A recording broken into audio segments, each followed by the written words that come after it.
Bismillahirrahmanirrahim. Assalamualaikum warahmatullahi wabarakatuh.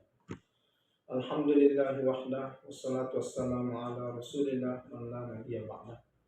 Allahumma salli ala Muhammad wa ala ali Muhammad. Faqala Allah ta'ala fil Qur'anil Karim, a'udzu billahi minasyaitonir rajim. Wa la ta'kulu amwalakum bainakum bil batil wa tudlu biha ila al-hukami litakulu fariqan min amwalin nasi bil ismi wa antum ta'lamun. Shadaqallahul azim.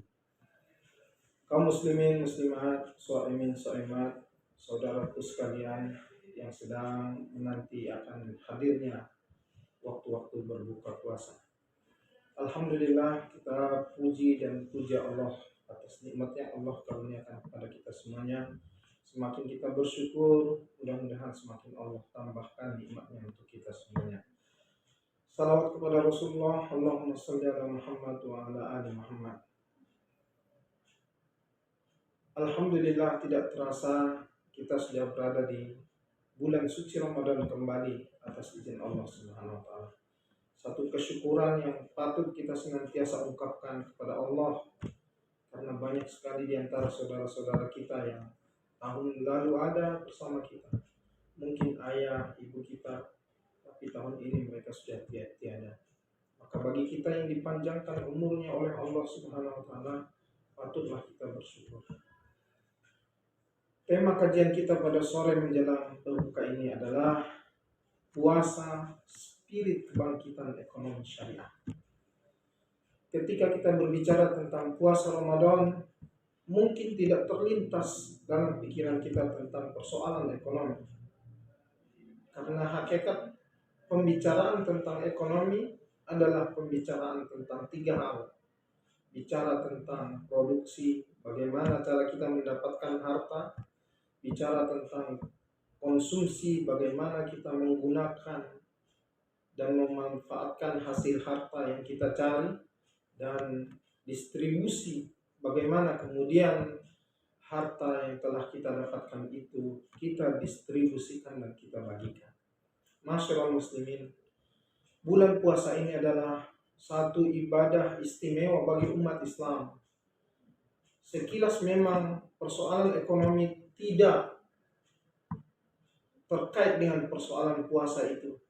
Tetapi kalau kita mendalami hakikat puasa, sesungguhnya hakikat puasa itu sangat erat dengan persoalan ekonomi. Bacalah ayat-ayat tentang puasa di surat Al-Baqarah ayat 183, 184, 185, 186, 187, dan puncak ayat puasa itu sesungguhnya ada di ayat 188 surat Al-Baqarah, di mana Allah Subhanahu wa taala berfirman, A'udzu billahi minasyaitonir rajim, wa la ta'kulu amwalakum bainakum bil batil wa tudlu biha ilal hukam litakulu fariqam min amwalin nas bil ismi wa antum ta'lamun. Janganlah engkau memakan harta di antara kamu, wahai orang-orang yang sedang berpuasa, dengan cara yang batil. Termasuk janganlah engkau menyogok para hakim, para penguasa, para penegak hukum untuk mendapatkan yang bukan hakmu, padahal dengan cara-cara dosa, padahal engkau mengetahuinya.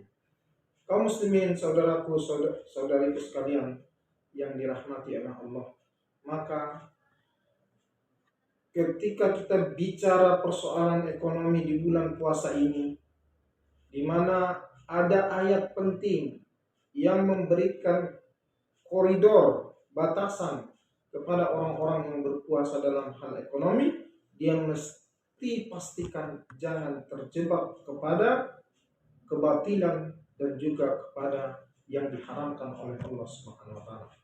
Maka penting kita mengetahui dalam hal kita mencari rezeki, meskipun bulan puasa bukan berarti kita tidak bekerja, bukan berarti tidak berusaha, bukan berarti kita tidak mencari nafkah. Tetap tidak ada alasan bagi kita untuk berhenti berusaha dan bekerja. Bahkan Rasulullah SAW sebagai spirit utama kita dalam perjalanan Islam ini, bersama para sahabat.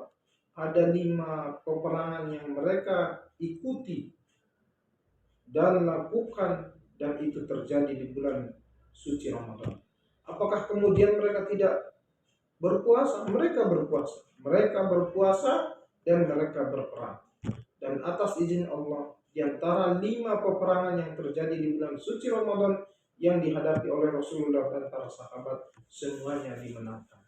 Artinya, jangankan hanya sekedar bekerja mencari nafkah, berperang sekalipun tidak mesti menghalangi kita untuk tetap berpuasa. Masyarul muslimin, saudara-saudariku sekalian yang dirahmati oleh Allah. Jadi tetaplah bekerja dan tetaplah berpuasa. Namun dalam hal kita bekerja dan mencari rezeki tersebut, jangan sampai kita mengabaikan halal dan haram. Yang kedua, dalam persoalan konsumsi. Sejatinya dengan adanya syariat puasa ini, kita diberikan batasan oleh Allah Subhanahu wa taala dalam konsumsi. Hari-hari di luar bulan Ramadan kita konsumsi 3 kali. Makan pagi, makan siang, makan malam. Tetapi begitu masuk bulan suci Ramadan, mau tidak mau pilihannya hanya 2 kali kita melakukan konsumsi di bulan suci Ramadan.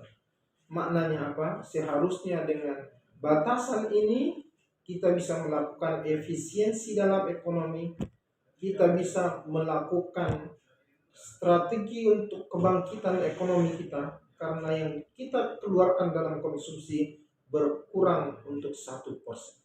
Tapi yang terjadi, banyak di antara kaum muslimin di bulan suci Ramadan ini justru melakukan pemborosan, melakukan perilaku yang mubazir.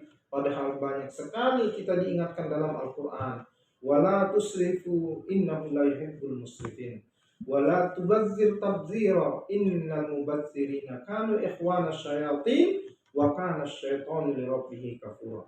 Ini adalah batasan penting yang mesti kita pahami dan juga kita jalankan dalam hal kita berpuasa, sekaligus dalam hal kita mengisi hari-hari kita dalam persoalan ekonomi. Jika kita melakukan efisiensi, mestinya ada peningkatan dan pertumbuhan ekonomi. Kemudian yang ketiga adalah distribusi harta kekayaan. Ketahuilah saudaraku sekalian, bulan Ramadan, bulan puasa adalah momentum penting kita untuk mengatur sirkulasi harta yang kita miliki. Kita ketahui di bulan ini semua orang menjadi dermawan. Berbeda kedermawanannya di luar bulan Ramadan. Maka kemudian yang wajib dari harta kekayaan yang mesti kita tunaikan dalam bentuk zakat. Yang sunnah pilihannya banyak sekali. Masjid-masjid membutuhkan pembangunan, berikan wakaf. Masjid-masjid membutuhkan dana untuk operasional Ramadan, keluarkan infak. Di antara jamaah-jamaah masjid membutuhkan untuk makan berbuka, berikan sedekah. Begitu seterusnya. Oleh karena itu, momentum Ramadan ini, puasa ini adalah momentum di mana kita mengatur juga distribusi harta kekayaan kita. Seharusnya kalau kita mau mengikuti sunnah Nabi Shallallahu Alaihi Wasallam, dalam riwayat disebutkan karena Rasulullah Shallallahu Alaihi Wasallam ajwadan nas. Rasulullah SAW adalah manusia yang paling dermawan. Wa ajwadu ma yakunu fi Ramadan. Dan paling dermawannya lagi, Rasulullah Muhammad SAW itu adalah di bulan suci Ramadan. Mudah-mudahan kita dapat mengambil iktibar untuk membangkitkan ekonomi kita yang sesuai dengan syariat Islam. Kita jalankan puasa dengan benar dan kita ikuti aturan-aturan yang berlaku dalam syariat dalam menjalankan aktivitas ekonomi kita. Mudah-mudahan bermanfaat. Selamat menanti datangnya berbuka puasa. Wassalamualaikum warahmatullahi wabarakatuh.